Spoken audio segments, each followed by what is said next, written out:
Les trois textes bibliques de ce dimanche 13 avril 2025 sont tirés le premier du livre d'Ésaïe au chapitre 50, du verset 4 au verset 9, le deuxième de l'épître aux Philippiens chapitre 2, du verset 5 au verset 11, et le troisième de l'évangile selon Matthieu au chapitre 21, du verset 1 au verset 11. Le thème de ce jour est le suivant: accepte la condition d'humble serviteur.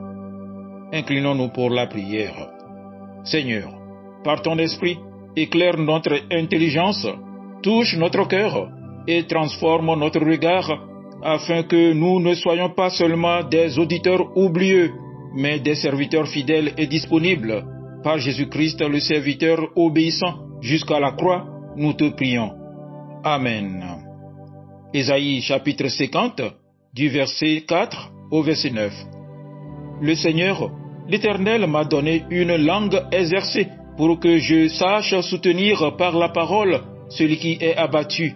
Il éveille, chaque matin, il éveille mon oreille pour que j'écoute comme écoutent des disciples. Le Seigneur, l'Éternel, m'a ouvert l'oreille et je n'ai point résisté. Je ne me suis point retiré en arrière. J'ai livré mon dos à ceux qui me frappaient et mes joues à ceux qui m'arrachaient la barbe. Je n'ai pas dérobé mon visage aux ignominies et aux crachats. Mais le Seigneur, l'Éternel, m'a secouru. C'est pourquoi je n'ai point été déshonoré. C'est pourquoi j'ai rendu mon visage semblable à un caillou, sachant que je ne serai point confondu. Celui qui me justifie est proche, qui disputera contre moi. Comparaissons ensemble. Qui est mon adversaire? Qu'il s'avance vers moi. Voici, le Seigneur, l'Éternel, me secourra. Qui me condamnera? Voici, ils tomberont tous en lambeaux comme un vêtement, la teigne les dévorera. Amen. Philippiens chapitre 2, du verset 5 au verset 11.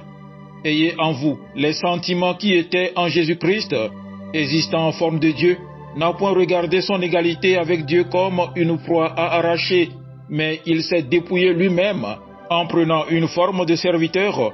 En devenant semblable aux hommes, il apparut comme un vrai homme. Il s'est humilié lui-même, se rendant obéissant jusqu'à la mort, même jusqu'à la mort de la croix. C'est pourquoi aussi Dieu l'a souverainement élevé et lui a donné le nom qui est au-dessus de tout nom, afin qu'au nom de Jésus tout genou fléchisse dans les cieux, sur la terre et sous la terre, et que toute langue confesse que Jésus-Christ est Seigneur, à la gloire de Dieu le Père. Amen. Matthieu chapitre 21, du verset 1 au verset 11. Lorsqu'ils approchèrent de Jérusalem et qu'ils furent arrivés à Bethphagée, vers la montagne des Oliviers, Jésus envoya 2 disciples en leur disant: allez au village qui est devant vous, vous trouverez aussitôt une ânesse attachée et un ânon avec elle. Détachez-les et amenez-les-moi. Si quelqu'un vous dit quelque chose, vous répondrez: le Seigneur en a besoin. Et à l'instant, il les laissera aller. Or, ceci arriva afin que s'accomplisse ce qui avait été annoncé par le prophète. Dites à la fille de Sion: voici ton roi vient à toi, plein de douceur, et monté sur un âne, sur un ânon, le petit d'une ânesse. Les disciples allèrent et firent ce que Jésus leur avait ordonné. Ils amenèrent l'ânesse et l'ânon, mirent sur eux leurs vêtements, et le firent asseoir dessus. La plupart des gens de la foule étendirent leurs vêtements sur le chemin. D'autres coupèrent des branches d'arbres et enjonchèrent la route. Ceux qui précédaient et ceux qui suivaient Jésus criaient: Hosanna au fils de David! Béni soit celui qui vient au nom du Seigneur! Hosanna dans les lieux très saints! Lorsqu'il entra dans Jérusalem, toute la ville fut émue et l'on disait: qui est celui-ci? La foule répondait: c'est Jésus, le prophète de Nazareth en Galilée. Amen. Bien-aimés dans le Seigneur, nous vivons dans une culture qui célèbre l'ambition, le succès personnel, la reconnaissance. Pourtant, lorsque nous ouvrons la Bible, Dieu nous propose un tout autre chemin, celui de l'humilité, du service, de l'obéissance silencieuse. C'est un appel à vivre non pas pour soi, mais pour Dieu et pour les autres. Aujourd'hui, à travers ces 3 textes, nous découvrons le cœur du message de la semaine sainte. Jésus, le roi serviteur, et nous sommes appelés à suivre son exemple. Ce message nous met face à une question essentielle. Suis-je prêt à accepter la condition d'humble serviteur? Le passage d'Ésaïe nous présente une figure mystérieuse, le serviteur de l'Éternel, que les chrétiens identifient souvent comme une préfiguration du Christ. Le Seigneur l'Éternel m'a donné une langue exercée. Il éveille chaque matin mon oreille pour que j'écoute comme écoutent les disciples. Ce serviteur n'agit pas selon ses propres impulsions. Il commence chaque jour dans l'écoute de Dieu. Il apprend à parler parce qu'il apprend à écouter. Et cette écoute quotidienne devient la source de son ministère. Dans notre monde bruyant, sommes-nous encore des hommes et des femmes qui prennent le temps d'écouter Dieu? Le vrai serviteur ne fait pas pour faire, il agit selon la voix de Dieu. Je n'ai point résisté, je ne me suis point retiré en arrière. J'ai présenté mon dos à ceux qui me frappaient. Le serviteur n'est pas honoré, mais rejeté. Pourtant, il ne recule pas. Il choisit la fidélité à sa mission, même si cela signifie souffrir. Il ne se venge pas. Il reste silencieux et stable.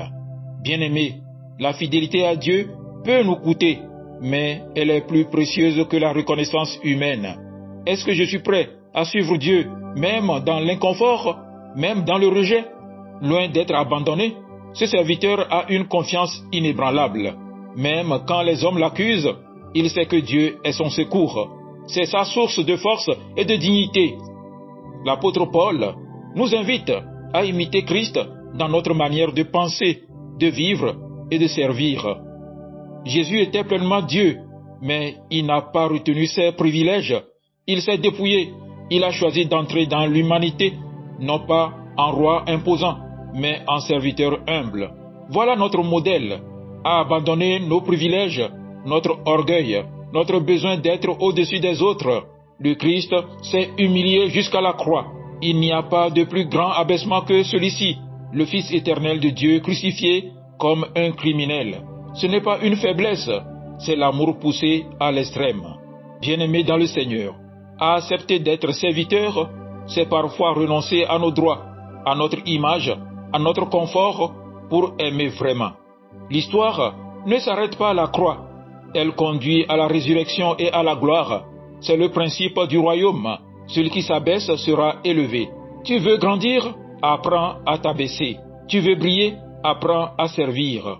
Dans l'évangile de Matthieu, le roi serviteur entre à Jérusalem. Cette scène marque le début de la passion. Jésus entre à Jérusalem en roi, mais un roi radicalement différent. Ce n'est pas une entrée militaire. Il ne vient pas imposer la force, mais offrir la paix. C'est le roi qui s'abaisse. Il accomplit la prophétie de Zacharie au chapitre 9, verset 9, où il est écrit « Sois transporté d'allégresse, fils de Sion, pousse des cris de joie, fille de Jérusalem. Voici ton roi vient à toi. Il est juste et victorieux. Il est humble et monté sur un âne, le petit d'une ânesse. » Bien-aimés, acceptons-nous un roi qui règne par l'humilité, par la douceur, par la croix? Jésus est acclamé, mais bientôt rejeté. « Hosanna, ô fils de David !» La foule l'acclame, mais quelques jours plus tard, elle criera « Crucifie-le !» Jésus le sait, mais il avance quand même. Il ne cherche pas la popularité, il reste fidèle à sa mission. Bien-aimé dans le Seigneur, choisis le chemin du serviteur. Jésus n'a pas seulement enseigné le service, il a vécu jusqu'au bout, jusqu'à la croix. Et aujourd'hui, il nous dit, suis-moi, accepte toi aussi cette condition d'humble serviteur. Ce que cela peut vouloir dire pour toi, dans ton foyer, aimer et servir sans attendre en retour. Dans l'église, accomplir les tâches les plus simples avec fidélité. Dans ton travail ou ton école, incarner les valeurs du royaume en servant les autres avec respect et honnêteté. Prions. Seigneur, apprends-nous à ne pas rechercher la gloire selon le monde, mais à te suivre sur le chemin de l'humilité. Ouvre nos oreilles pour t'écouter. Ouvre notre cœur pour aimer comme toi. Donne-nous la force de servir, même dans l'ombre, avec joie et fidélité, car nous savons que tu es notre secours et qu'un jour, tu relèveras ceux qui se sont abaissés pour toi. Que le Seigneur nous vienne en aide. Amen. Excellente journée dominicale et bonne fête des Rameaux à vous tous.